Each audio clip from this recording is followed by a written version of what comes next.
just go away. You know, in the responsive reading we read, Emerson asked us a good question. What do we worship? Of course, he was asking the whole country, not just us, but what do we worship? And he cautions us to carefully choose what we worship. He points out that often what we really worship may not be what we overtly say and do. It may be much more subtle than that. And he challenges us to really know ourselves and who we want to become. Because if we don't, we may become or have already become someone we don't expect or value. So the term worship, it's kind of central in what he had to say and what my message is about today. Worship is one of those funny words for Unitarian Universalists because we don't use the word that the way other people use it. So I thought I'd start with, let's go to the root of the word and the definition. So with the help of dictionary.com, looked it up and found out that the word is actually over 1,000 years old from the Middle English era in England. And the word was originally two parts, worth and ship. And worth, in this sense, meant something that's usefulness or importance as to the world, to a person, or for a person. And the example sentence is kind of silly that they offered was, your worth to the world is inestimable. So worth. And then ship, and it's not the nautical kind. This is like hyphen ship. It's an English suffix of nouns denoting condition, character, officer, skill, etc., something like that. And the examples they give are clerkship, friendship, statesmanship. So essentially, worthship is something denoting importance. Eventually, the part was left out and it became worship. And so worship in our sense and what we use it for is something worth lifting up in importance, reverence, or high esteem. So often when people ask me, well, are you really a religion? Do you really worship anything? That's what I usually say. We lift up values, that kind of thing. So let me talk about that. Most religions that we're aware of worship deities, or like in Buddhism, some enlightened human who's pretty much reached deity status over time. They honor them and usually commit to living according to certain expectations set out in those religious traditions.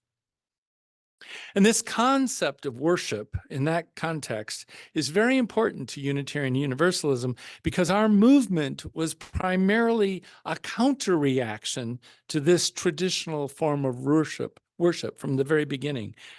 By the 16th century, the 1500s, the advent of the Protestant Reformation in Europe was full swing, and the rituals and obligations for Christian worship within the Roman Catholic Church were widely viewed as excessive and oppressive by the reformers. So oppressive, what was oppressive about it? The biggest thing that was always highlighted was the indulgences. So essentially you had one universal truth, the Roman Catholic Church, telling people that if you paid some money in the form of indulgences to the church, you could get your ancestors, your relatives, even you, to out of purgatory more quickly and into heaven. And so who's going to doubt that? Who's going to, you don't want to have people going to hell or stuck in purgatory. So even the poorest of the poor were paying a lot of money in indulgences, which was making the people who ran the Catholic Church very, very wealthy, very corrupt. And at the time, they were building St. Peter's in Rome, and a lot of the money came from these indulgences. So that's what I meant by they were excessive. I mean, they were living like kings. Some of the wealthiest people in Europe at the time were part of the church, and then very much oppressors. So the reformers wanted the church to get back to its simple roots of worshiping God as a spiritual being, not the ostentatious and corrupt church who claims sole authority to speak for God. Well, how did Unitarianism play in that, which is the older of our two, Unitarian Universalism?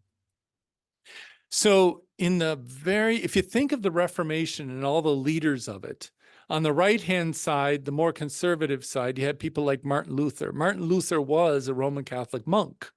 and basically just wanted to reform the church, never wanted to start his own. So he was just barely not Catholic and created that wing of the Protestant Reformation. Well, then, of course, way over on the left-hand side and the most liberal side, out comes the Unitarians. And in our form, the reformer, in our case, the reformer was Michael Servetus.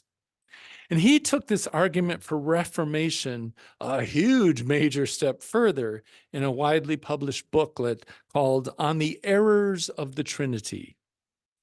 Now, it wasn't enough for him to just criticize the way the church functioned. He wanted to challenge the foundational assumptions of the Roman Catholic doctrine, which had been developed 1,000 years earlier in the 5th century in the Council of Nicaea.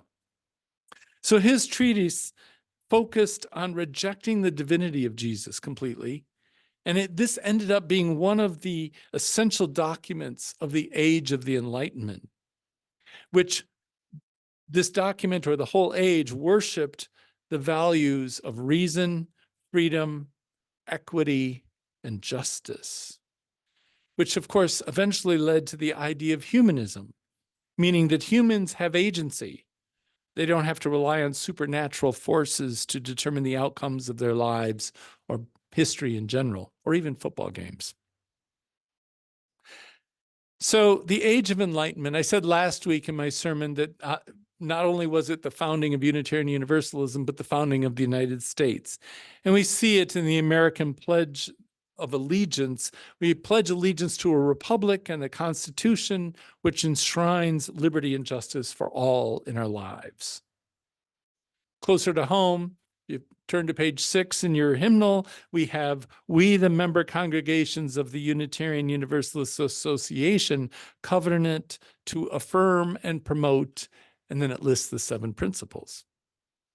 Now, we don't consider the 7 principles divine or even divinely sourced, but we do consider them worth lifting up in importance, reverence, or high esteem.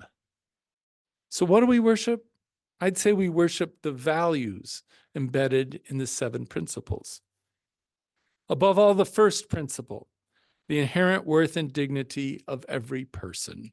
And we demonstrate our commitment to that one through the second principle, and frankly, all the others. But the second one is the focus this month: justice, equity, and compassion in human relations. So back to Emerson. To answer Emerson's question, what do we worship? We worship values, not deities, as I said. But do we really? Actions do speak louder than words, they say.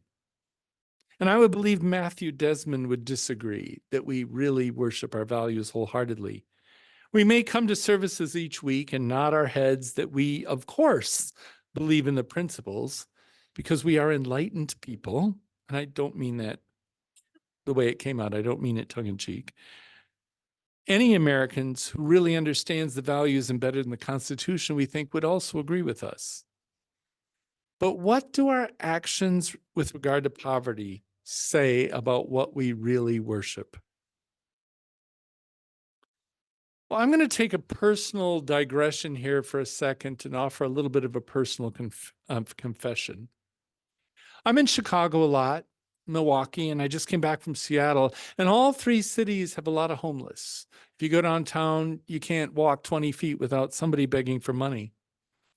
And I live in a neighborhood in Appleton where, until it sort of gentrified, there were a lot of slumlords that catered to the low income, but then they always had these properties that were eyesores amongst everybody else. And you used to have them in every city, every neighborhood. When I come across those things, internally, I get very emotional. I get kind of distressed. And inside, I'm just thinking, just go away. And I don't mean the people. I have a lot of empathy for the people living in poverty. I mean for the issue of poverty. It's been talked about for centuries. It's been worked on. Jesus talked about the poor, and it's still poverty persists. In my lifetime, I was born in the 60s, there's been quite a transition. The post-World War II economic boom and the strength of unions in The book, Desmond says at that time, roughly a third of the population was unionized. So it was very good times. People were getting living wages. It was not too hard to be okay. And then Johnson's Great Society program, when those were put into place, another statistic from the book, the number of people living in poverty dropped in half overnight in the first year. Well, then came the 1980s and the rise of conservatism and the idea that the poor somehow were tricking everybody else and they were wasting taxpayer money, and unions were the same. So we went ahead and gutted most of the social safety net at the time. And there was not only a decline in union membership, but a vilification of unions. And with it went living wages. Then after that, there was mental health, where people with severe mental health conditions were often the people who were homeless out on the streets. And in most recent years, the opioid crisis has just taken hold. Frankly, it's easy for me to become overwhelmed, depressed, and withdrawn from the whole issue. And I get it. It's my privilege that lets me do that. I can walk away. I can go in my little middle-class house. I can avoid the news. It's so much easier to focus on my own personal welfare and that of my family. And it seems like my society seems to favor me and wants to help me succeed. And so it's easy to just fall right into that. I don't believe I'm alone in this. It seems to be by design in America. So given this, I sometimes feel inauthentic in my faith. Emerson again, what do I worship? What does America really worship? Maybe it's ultimately wealth and the security and privilege associated with that. The African-American minister and civil rights activist, Dr. John Perkins, said this: "You've heard the old saying, you give a person a fish and you feed him for a day, but if you teach him to fish, you feed him for a lifetime." Well, he added, well, we've got to ask, who owns the pond? And who polluted the pond? And who built the gates up? And why does a fishing license cost so stinking much? That's the tone of Matthew Desmond's new book, Poverty by America. Basically, his thesis is this: poverty in America persists because the rest of us benefit from it. And he justifies that statement through relentless research, which he walks the reader through step by step. In fact, I went and added it up. 28% of the pages of the book are documentation references. So more than a fourth of the book is all of his reference to support what he's saying in the text. And each chapter cites credible statistics to debunk the American myth that the poor are their own problem and a problem not worth solving. Throughout the book, though, it's not one of this us-them kind of ways that he wrote this. It's always we.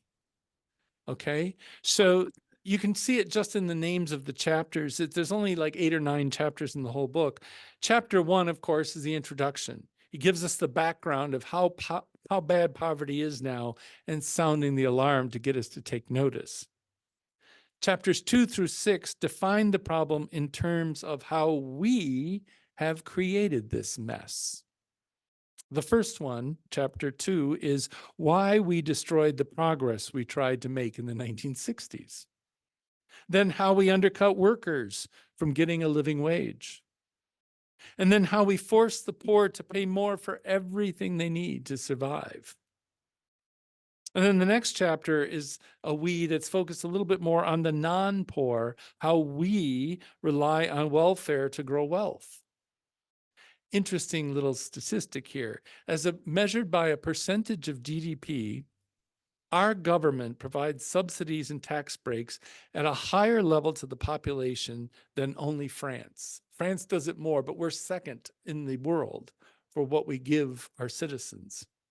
And the vast majority of these programs are aimed at protecting wealth and growing wealth, not helping citizens climb out of poverty. So to think that we're not a socialist state is quite a false statement. And then the last chapter kind of bookends this first chapter. I mean, the last chapter before he goes into what we should do to solve it, bookends, he talks about how bad poverty is. He talks about how bad rich people are. He says, How We Buy Opportunity is the name of the chapter. And in general, the non-poor have more wealth and stuff to show for it than any other society on the planet. Yet we complain more than anyone about never having enough, which I think might be one of the definitions of spiritual bankruptcy. So ultimately, Desmond calls for a mass movement of poverty abolitionists. He likes that really strong language. And he knows that movements take a lot of time to get strong, but he says there's 5 most important actions we can take immediately. Number 1 is use influence wherever you have it. Everyone, and this is the quote, everyone who is sitting on school boards or in faith communities can flex that influence. Guess what I'm doing this morning? Number 2 is shop and invest with companies that pay living wages. That stuff puts upward pressure on lawmakers, he says. Number 3, I love this one. Talk about taxes differently. His quote is, what if the next time your coworker came up to you at the water cooler or you see him on the Zoom screen and complains about taxes, you were like, I know. I get this thing for my house called a mortgage interest deduction that gives me like $8,000, which is insane because we have this eviction crisis in the country. Try saying that and see how it goes over. Number 4, tear down the walls that protect segregation. He says the segregationists have been incredibly effective at defending the wall. They show up at those meetings and yell at the aldermen and gum up the process. And there was a factoid in here that caught my attention. He said that nobody wants low-income housing in their backyard because the property values will go down. And in America, most people, their whole wealth is tied up in their homes. So there's a logical cause and effect there in the way they think about it. But he cited in Germany, it's law that you put low-income housing, every neighborhood has to be diverse. And low-income housing is always right in every neighborhood. And when it's built, it's made to look just like the rest of the houses in the neighborhood. And it's always really well kept up. And in Germany, they've shown no signs at all of impacting property values. So his point was, yeah, if you put a crappy building in a nice neighborhood, what do you think is going to happen? But there are other ways to do it and get better results. Number 5, join anti-poverty movements. He says movements need lawyers and nurses and marketers and accountants. So wherever we are in life, we can apply our skills and talents to that cause. So those are the 5 things you could start thinking about doing right now. And then at the very end of the epilogue, there's half a page that I'm just going to read because I think it's really well written and really puts it all in perspective why this is a we. Whose fight is this? If you are homeless or unemployed, a person with disabilities on a fixed income, if you've been exploited and excluded, incarcerated or evicted, this is your fight. If you're an undocumented immigrant, giving this country your sweat, your very body, but receiving few rights in return, or a worker shortchanged and kicked around by your company, this is your fight. If you are one of the tens of millions of Americans scraping, pinching, living paycheck to paycheck, floating somewhere between poverty and security, this is your fight. If you're a young person fed up not only with impossibly expensive cities and $100,000 college degrees, but also with polite excuses and insipid justifications for why things are the way they are, this is your fight. If you have found security and prosperity and wish the same for your neighbors, if you demand a dignified life for all people in America, if you love fairness and justice and want no part in exploitation for personal gain, if all the hardships in your country violates your sense of decency, this is your fight too.